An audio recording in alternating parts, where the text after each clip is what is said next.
같아요 벌써. 그렇죠? 다 전해진 것 같아요. 네. 네, 기도하고 하나님 말씀 다시 드리겠습니다. 하나님, 오늘 우리에게 찬양의 고백을 통해서 우리가 은혜가 아니면 내 인생이 아무것도 아님을 고백하는 그 고백이 우리의 고백이 되게 해주셔서 감사합니다.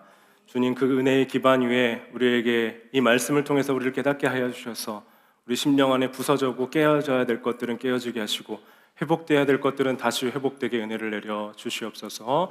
예수님의 이름으로 기도드립니다. 아멘. 네, 전후좌우에 계신 분들 인사하겠습니다. 잘 오셨습니다.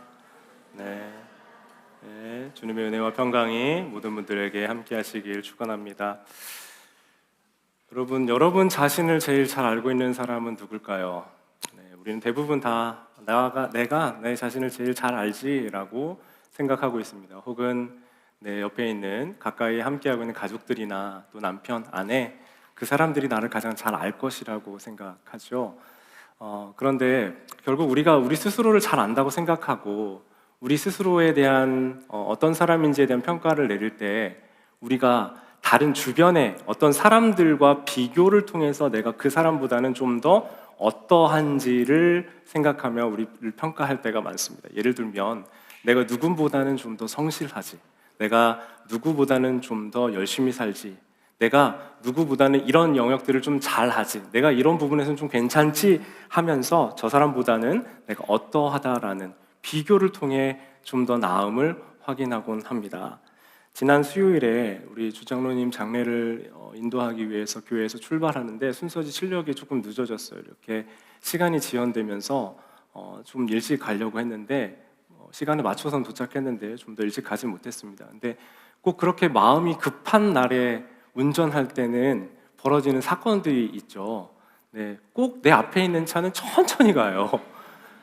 우리 여기 이 서클 나가는 순간부터 천천히 가는 차가 앞길을 막고, 고속도로를 가도 앞길을 천천히, 도대체 어딜 가시는지 그렇게 천천히 갑니다. 근데 제가 제 옆좌석에 우리 이근배 집사님 계셨는데 이렇게 평온하게 얘기 나누면서 가긴 했지만 제 마음속에 발견했던 한 가지가 있는데요. 그 다른 차들을 보면서 이 차들이 느리고 빠른지는 누구에 의해서 결정돼요? 나에 의해서 결정이 되죠. 그러니까 내 앞에 있는 차는 그냥 원래 속도대로 가는 것일 수 있는데 내 마음이 급하니까 이 차는 천천히, 아주 그냥 생각도 없이 천천히 운전하는 차가 되고요. 또 재밌는 건 또 고속도로를 달리다 보면 내 옆에 빨리 가는 차들은 어때요? 위험해 보여요. 네, 그러니까 나보다 느리게 가는 차는 답답하고 나보다 빠르게 가는 차가 위험해 보이는 그 기준은 누구예요? 바로 나 자신이다라는 거예요. 그러니까 나를 기준으로 해서 어떤 대상을 평가하기 쉽습니다. 여러분, 목소리가 제가 이게 음향 문제가 아니고요, 제 콧소리예요 지금. 여러분 죄송해요. 제가 감기가 좀 심하게 걸렸는데 한 지금 3일째 나으려고 노력을 지금 하고 있는데 잘 낫지 않습니다. 이 건강 문제도 좀 비슷하지 않아요, 여러분? 저보다 감기에 덜 걸리고 튼튼하신 분들은 아주 유별나게 건강하신 분들이고, 지금 이 시기에 저랑 걸리는 분들은 걸릴 수 있으니까 걸린 분들이시고, 저보다 더 자주 감기 걸리고 아프신 분들은 유난히 병약하신 분들인 거예요. 그 기준이 누굽니까? 나라는 거예요. 여러분, 자기 자신을 안다고 생각하는 많은 부분이 사실은요, 내가 어떤 사람인지에 대한 기준을 내가 정해놓고 남들과 비교해서 비교적 어떠한 것으로 우리를 정하고 결정하게 되는 거죠. 제가 어떤 한 해에 지갑을 4번 잃어버린 적이 있어요. 여러분, 제가 그럴 사람 같아요?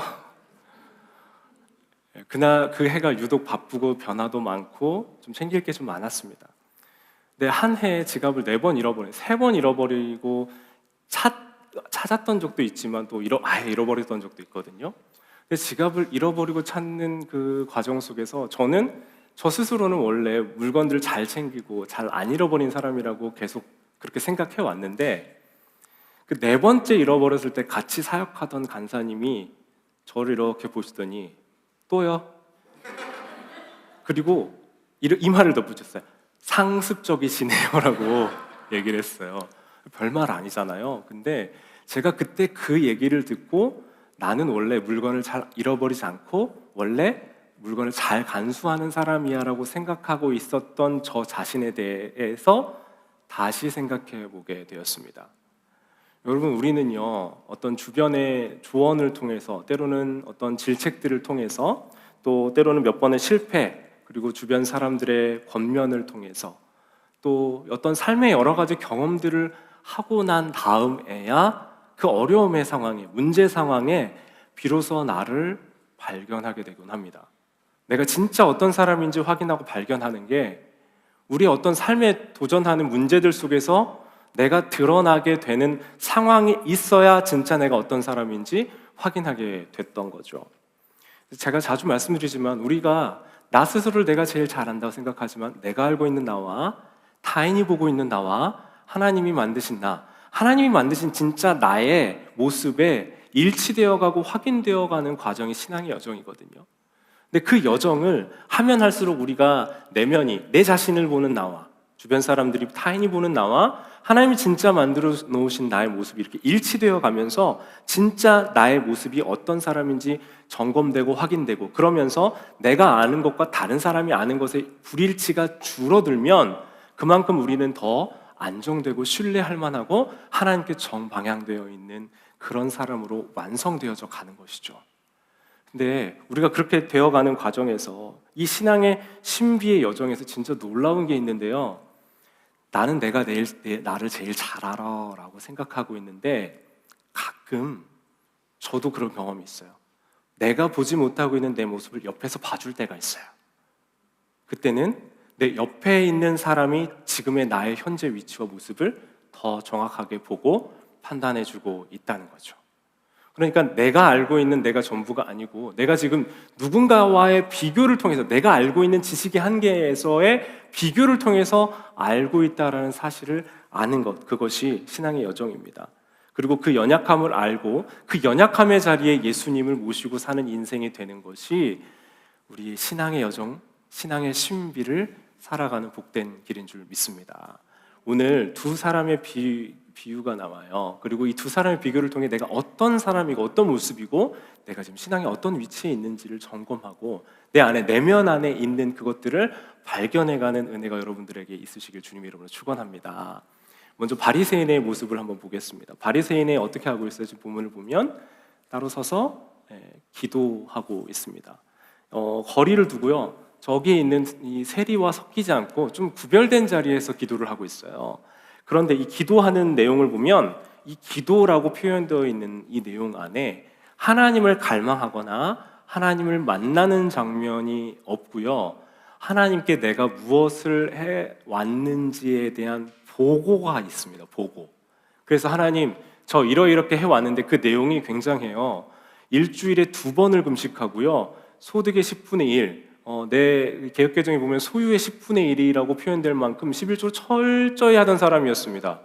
여러분, 일주일에 2번 금식할 수 있어요? 안 되죠. 네, 마음 어려워지시죠? 네, 그걸 평생 해왔다는 거예요. 그리고 철저한 11조로 자기 재산의 중심을 하나님께 두고 살았던 사람입니다. 이 사람을 보면 어느 교회에 가서도 장로님 후보가 되고 교회에서 존경받을 만한 그런 인물의 행동을 보여주고 있는 사람이라는 거예요.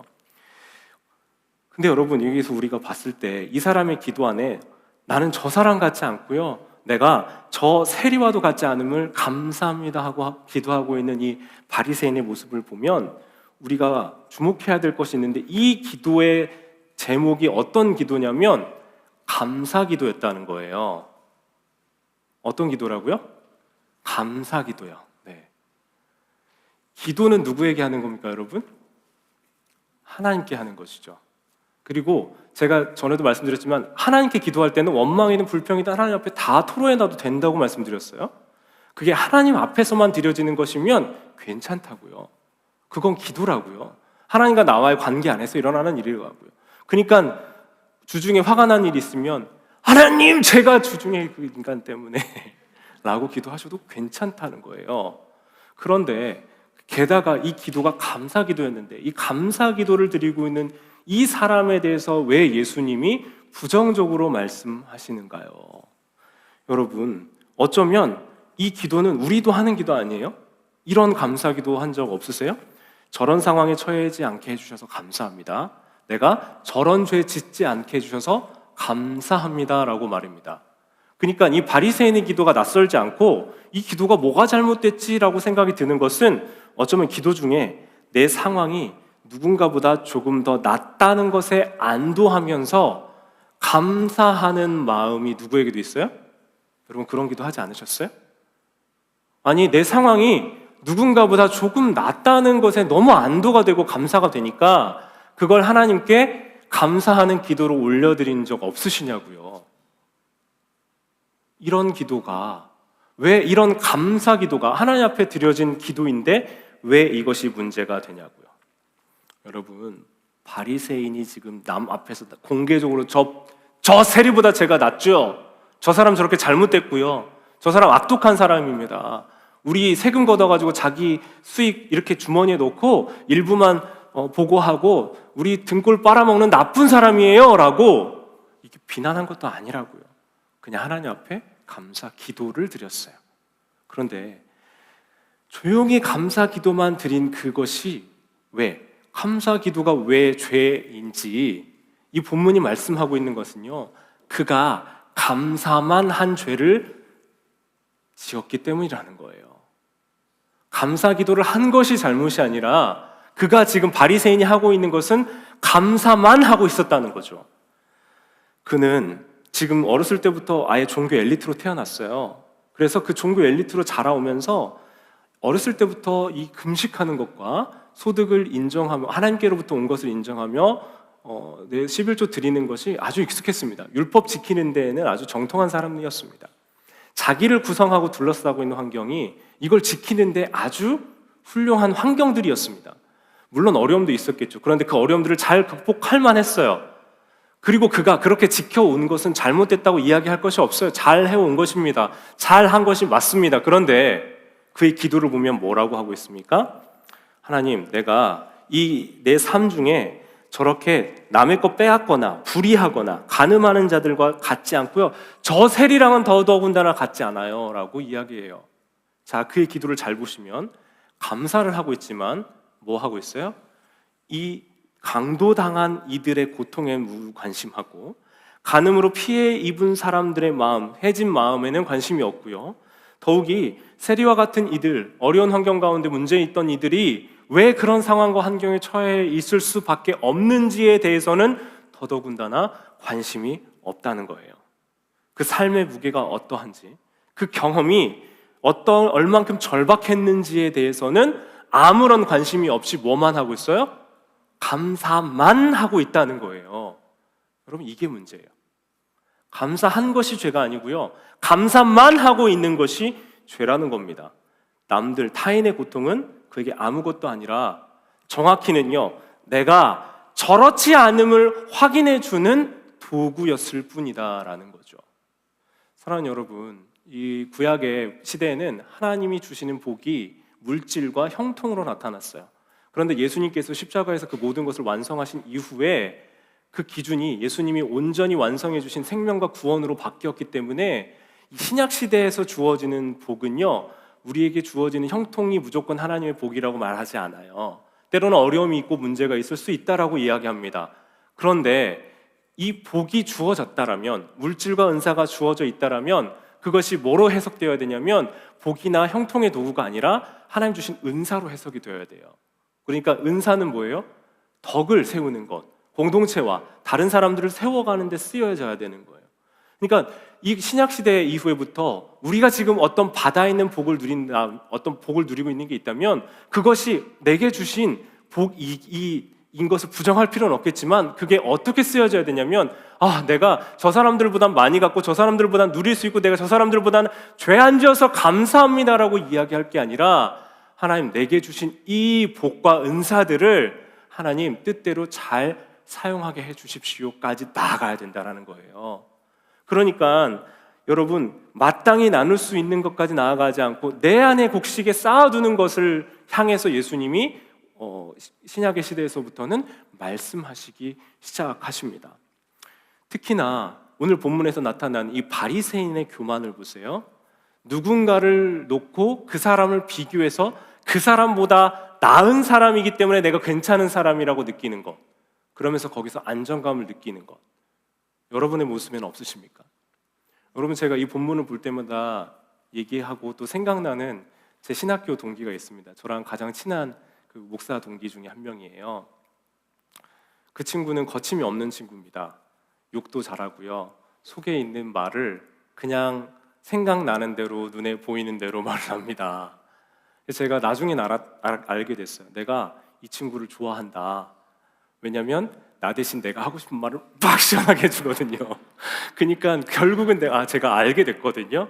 근데 처음에 제가 착각하는 과정들이 있었어요. 이제 처음에 그 신학대학원 말고 대학원 동기인데, 대학원을 들어가서 거기는 이제 소수의 사람들 10명의 동기가 있으니까 다 가깝게 지내거든요. 근데 이 친구가 되게 투명한 사람이고 솔직한 사람이니까 주변에서 조금 오해를 처음에 해요. 정말 좋은 사람이지만. 근데 이 친구를 뭔가 챙겨줘야 되고, 이 친구가 오해가 생겼을 때는 풀어줘야 되고, 그런 역할을 누가 했겠어요? 제가 했죠. 네. 그런 역할을 하면서 뭔가 제 마음 안에 정직하게 들여다보면 이 친구를 옆에 두고 내가 챙기면서 확인했던 건 뭐예요? 나는 내 자신을 잘 챙길 뿐만 아니라 이 친구의 학업과 이 친구의 교우 관계와 이 친구의 상황도 헤아려 줄 수 있을 만큼의 괜찮은 사람으로 나를 포지셔닝 했던 거예요. 제가 그걸 즐기고 있으면서 점점 이제 사실은 이 친구의 솔직함이 좋아진 걸 느끼니까 나중에 제가 인정을 하긴 했거든요. 내가 너를 좋아한다. 야, 남자예요, 남자. 내가 너를 친구로서 내가 너를 너무 인정하고 당신이 있기 때문에 내가 마음이 어떤 나를 좀 더 진실하고 좀 솔직한 사람이 되어 가는 것 같다라는 것들을 나중에 얘기했지만, 한 반년에서 1년 정도는요, 제가 무척 괜찮은 사람이어서 이 친구를 챙긴다라고 생각했다라는 겁니다. 누군가의 존재, 누군가의 연약함이 나의 나이쌈과 괜찮음을 포장하여 딛고 서는 도구로 우리가 쓸 때가 얼마나 많냐고요. 여러분의 선행이 그 선행 자체로 아름답지만 여러분의 선행 안에 있는 누군가를 딛고서 내가 이 인간보다는 낫지, 특히나 여러분 집에서 내가 저 인간 데리고 사느라 내가 고생이 많지 생각하시는 분들은 특히 잘 생각해 보셔야 돼요. 내가 정말 사랑을 근거로 누군가에 대한 품을 품고 있고 안아주고 있는 것인가, 아니면 저 인간보다는 나음을 확인하는 근거로 누군가를 딛고 있는 것인가를 점검해 보셔야 된다는 거예요. 지난주에 우리가 살펴봤던 그 첫 번째 아들의 비유 기억나세요? 첫 번째 아들, 두 번째 아들보다 내가 더 괜찮고 훌륭한 아들임을 증명해내기 위해서는 둘째 아들의 그 무지함과 미련함이 있었어야 돼요. 그리고 그는 그렇게 평가받고 계속 그렇게 어려운 상황 가운데 있었어야 돼요. 그런데 지금 그가 돌아왔는데 어떻게 평가받아요? 잔치가 이루어지죠. 자기가 훌륭한 아들인 것을 둘째 아들의 이 못난 아들이 한 행동을 통해서 확인이 됐어야 되는데, 지금 그 아들이 돌아왔다고 잔치를 버려주고 있는 것을 보면서 이 첫째 아들이 화가 난 것 아닙니까? 여러분, 누군가의 연약함과 부족함, 그것들을 볼 때마다 하나님 앞에서 내가 얼마나 괜찮은 사람인지를 확인하는 도구로 사용하고 있다면, 내가 그 사람을 통해서 하나님 앞에서 내가 그 사람을 비교하면서 비교 우위를 정하고 있는 거예요. 제가 그 신학교 동기 친구를 보면서 제 안에 있는 내가 이렇게 괜찮아라는 것들을 생각하는 저의 모습을 보고 제가 얼마나 가식적이고 허울이 많은 사람인지, 얼마나 역한 사람인지 저의 모습을 보고 정말 토가 나갔어요.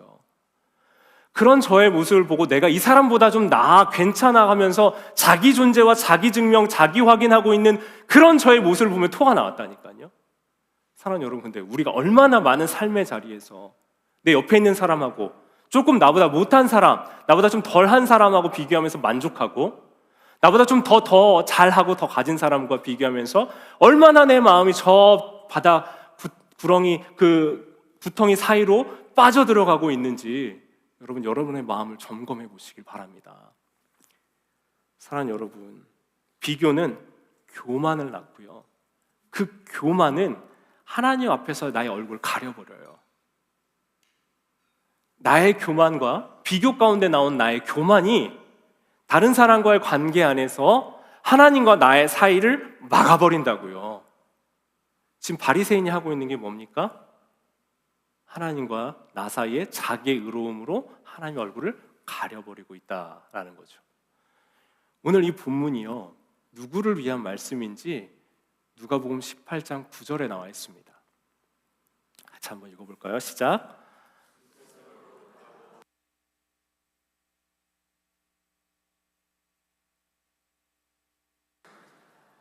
스스로 어떤 사람이요? 의롭다고 확신하고 남을 멸시하는 몇몇 사람들에게 주신 비유라는 거예요. 이것이 바로 오늘 우리에게 주신 비유이고, 자기를 의롭다고 확신하고 남을 멸시하는 사람에게 주는 비유입니다. 우린 자연스럽게 이 본문에서 여기 세리와 같은 모습에 우리 자신을 투영해 생각하지만요, 여러분, 이 말씀을 제대로 들으시려면 내가 바로 자신을 의롭다고 생각하고 다른 사람을 멸시하고 있는 이 사람이다라고 여러분 자신을 두고 보지 않으면 이 본문을 잘못 오해하고 읽고 듣고 계신다라는 겁니다. 그러니까 이 본문을 예수님 말씀하시면서 이들에게 말씀하시기 위하여, 바리새인과 같은 이들에게 말씀하시기 위하여 세리라는 사람을 상정해 놓는 거예요. 근데 우리가 이 본문 보면서 이해가 잘 안 되는 부분이 있어요. 누가 봐도요, 바리새인은 이 당시에 종교 엘리트이고 훌륭한 사람이고요, 세리는 부도덕하고 나쁜 사람의 대명사였어요. 그러니까 이 이야기를 듣는 청중들은 이 이야기 들으면 이상합니다. 아니, 말이 돼요? 아니, 들으면 들을수록 이상한 얘기 하시네? 어떻게 그게 말이 됩니까? 하면서 이야기하실 수밖에, 이야기를 들으면서 이야기가 이상하다고 밖에 얘기할 수 없었습니다. 그런데 이 세리를 여기에 둔 이유를 생각해 보셔야 돼요. 기도의 자리에 가서 가슴을 치면서 애통하면서 기도한 한 문장, 비교도 없이요, 뭐 내세우는 것도 없고 보고하는 것도 없어요. 하나님, 저는요 불쌍한 사람이에요. 저를 불쌍히 여겨주십시오. 저 악합니다. 나쁩니다. 저는 죄인이로소이다 라고 이야기합니다. 하늘을 우러러보지도 못해요. 가슴을 치며 하나님이 죄인에게 자비를 베풀어 주십시오 라고 밖에 할 얘기가 없었다라는 거예요. 그 자신을 옆에 있는 사람과 비교할 것 없이 하나님 앞에서, 하나님, 저는 그냥 절대적인 죄인입니다. 내가 누구보다 더 낫고 다른 세리보단 좀 낫습니다가 아니고요, 그냥 하나님, 저는 하나님 앞에 선 죄인입니다 라고 고백하고 있다는 거예요. 누가 옆에 있는지 상관이 없고요, 하나님 앞에 선 단독자로 내가 어떤 존재인지 고백하고 있었다라는 거예요. 자, 그렇다면 그에 대해서 예수님이 왜 의롭다고, 이 사람이 바리새인보다 더 의로운 사람이라고 결정을 내리고 있는가? 우리가 잘못 이 본문을 해석하고 오역하면요, 역시 죄를 짓고 잘못 살아도 그냥 하나님 앞에 와서 잘못했다고 기도만 하면 용서받아, 그러면 하나님이 다 용서해 주시겠지라고 착각합니다. 여러분, 그 여러분들 마음대로 성경 읽는 거예요. 그게 아니고요, 오늘 본문에서 우리에게 주시는 말씀이 있어요. 내 마음대로 살고 해석을 내 마음대로 하고 하나님 앞에 용서만 구하면 된다라고 말씀하고 계신 게 아니고요, 예수님이 객관적으로 세리가 잘못됐다라니까요, 누구나 인정한다니까요, 율법이 요구하는 것 안 하고 부도덕한 일을 했다니까요. 그런데 예수님이 이 세리가 의롭다고 말씀하신 이유는요, 하나님이 보시는 의로움과 사람이 보는 의로움이 같지 않기 때문에 그래요. 이 복음이 우리에게 주시는 말씀입니다. 복음은요, 하나님이 정하신 기준과 하나님 보시는 의로움과 우리가 생각하는 의로움이 근본적으로 다르다고 이야기한다라니까요. 그건요, 하나님 말씀하시는, 성경이 말하는 의로움은 도덕적인 문제가 아니라 하나님과의 관계 문제이기 때문에 그렇습니다. 집사님, 자막 좀 띄워주세요.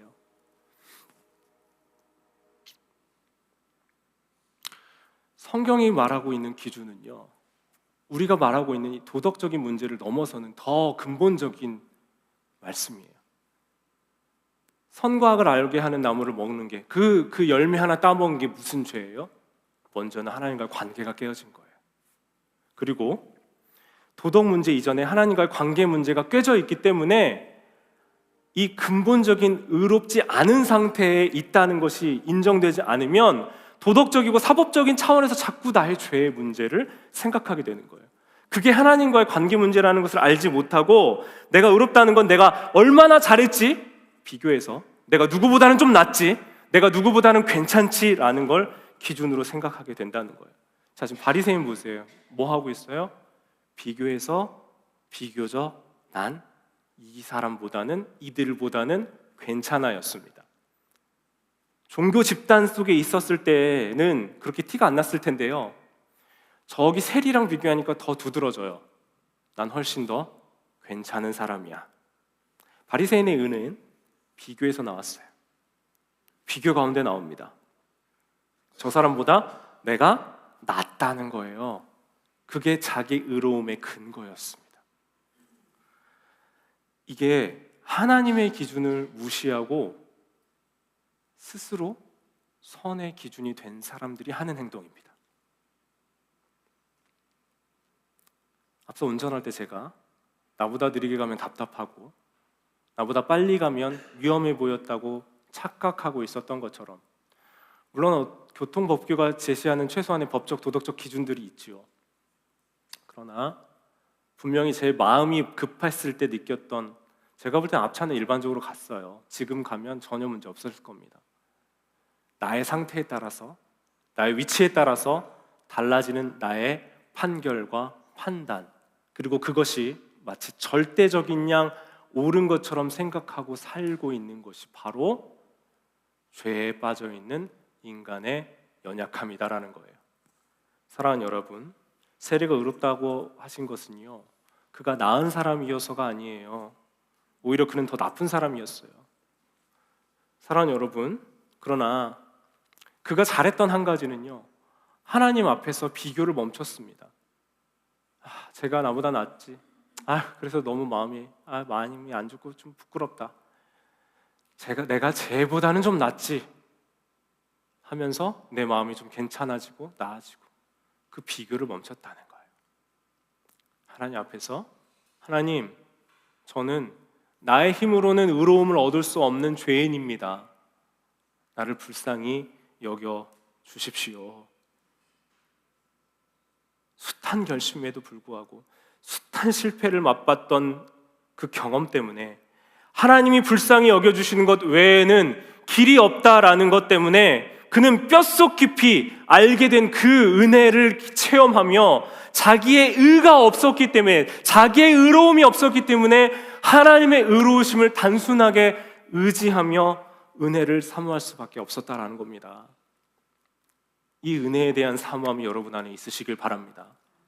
여러분 안에 있는, 내면 안에 있는 내가 좀 낫고 나는 괜찮은 사람이다라고 나를 지키고 유지해 오려고 했었던 그 평형의 상태가 여러분 얼마나 얄팍하고 부질없는 것인지, 비교해서 온 것인지를 확인하고 깨어지는 은혜가 여러분에게 있으시길 바랍니다.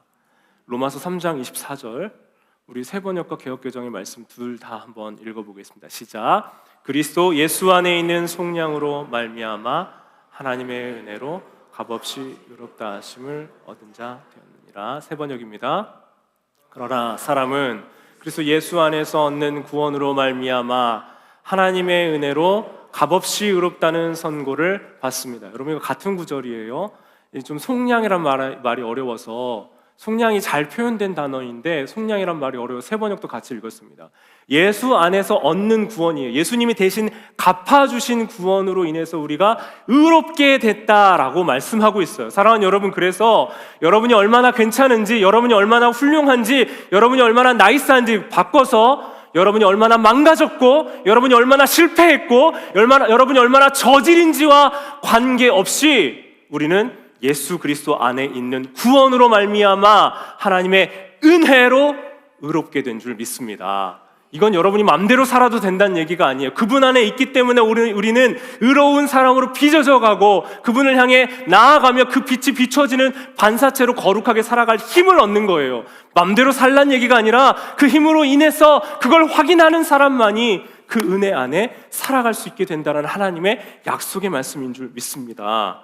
그러니 여러분, 우리 안에 여러분의 그 믿음의 걸음이 계속되길 바라고, 내 존재를 정확하게 인식하는 깨어짐이 여러분 안에 있으셔야 된다는 거예요. 우리 시간 같이 기도하면서 하나님 앞에 나아가실 때 여러분 마음 안을 정직하게 한번 들여다보시고 회개하시면 좋겠습니다. 여러분, 부끄럽지만 저도 저의 친구와의 비교 속에서 목회자들 그룹 안에서도 누가 좀 더 나은지, 누가 좀 더 괜찮고 훌륭한지를 비교하면서 비교 안에서 만족하지 않겠습니까? 얼마나 유치합니까? 교회도 교회끼리 비교하고, 또 사람도 사람끼리 비교하고, 비교하면서 내가 좀 더 나은 걸 인정하고 확인받으면 그게 그렇게 안심이 되고 편안하다니. 여러분, 그런데 잘 생각해 보세요. 그게 뭐예요? 그게 뭔데요? 그게 무슨 의미가 있는데요? 우리가 하나님 앞에 섰을 때 우리의 인생을 가름하고 하나님 앞에서 내 인생의 한 평생을 평가해 봤을 때 여러분, 무엇이 남겠습니까? 사랑하는 우리 주장로님을 떠나보내면서 장로님을 다시 기억하며 제 마음 안에 장로님 참 너그러운 분이고 넉넉했다라는 생각이 많이 들었어요. 우리 희자 집사님이나 선순 권사님한테는 잔소리도 하고 야 얘야 하면서 뭐라고도 많이 하시고 투닥투닥 당연히 하죠. 가깝고 친하니까. 근데 우리 장로님께는 제가 함께 한 7년의 시간 동안에 부정적인 감정들에 대한 표현들을 들은 적이 거의 없어요. 막 너무 신앙이 무거웠기 때문에 장로님 앞에서는 판단받을까 봐 걱정되지 않았단 말이에요. 여러분, 장례식장을 가고 또 우리 지난주에는 또 기쁜 출생, 우리 손주를 얻는 출생도 있었잖아요. 우리의 생과 죽음의 그 사이를 우리가 살아갈 때 여러분의 인생 끝에 무엇이 남겠습니까? 비교해서 비교적 더 나아서 만족하는 인생이 아니라 하나님 앞에 섰을 때 그 절대적인 하나님의 주권과 기준 앞에서 하나님의 의로우심을, 예수 그리스도로 우리를 의롭다고 해주시는 그 사랑에 덧입어 하나님, 난 자랑할 것 없지만 예수 그리스도의 의로우심에 의지하여 내가 구원받았고 내가 하나님의 자녀가 되었고 하나님의 약속을 입은 자가 되어서 내가 하나님, 일평생 하나님의 약속을 따라서 내게 주신 선물, 은혜를 내가 저들보다 나았다고 자랑하며 사는 게 아니고 그렇게 나에게 주신 것 감사하고 베풀고 섬기고 나누고 살았다고 하나님 앞에 고백할 수 있는 그런 여러분들 되시길 주님의 이름으로 축원합니다. 여러분, 미켈란젤로가 했던 모든 돌들 안에 조각품이 있대요. 그리고 그 조각가는 그 안에 있는 그것을 발견하는 일을 한대요. 그 한 블록의 스톤 안에는 모든 그 상들이 있다는 거예요. 그리고 그 안에 있는 것들을 꺼내놓는 게 조각가의 일이라는 거예요. 여러분, 우리의 평생에 내가 아는 나와 하나님 보신 나와 하나님이 그리고 타인이 보고 있는 나의 모습들을 계속해서 조각해 나가셔야 돼요. 누구보다 비교해서 좀 더 낫다고 멈추지 마세요.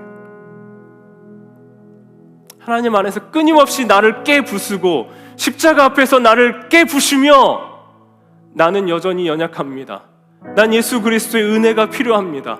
하나님의 사랑과 용서와 구원이 필요합니다 라고 하나님 앞에 나오실 수 있는 여러분들 되시길 주님의 이름으로 축원합니다.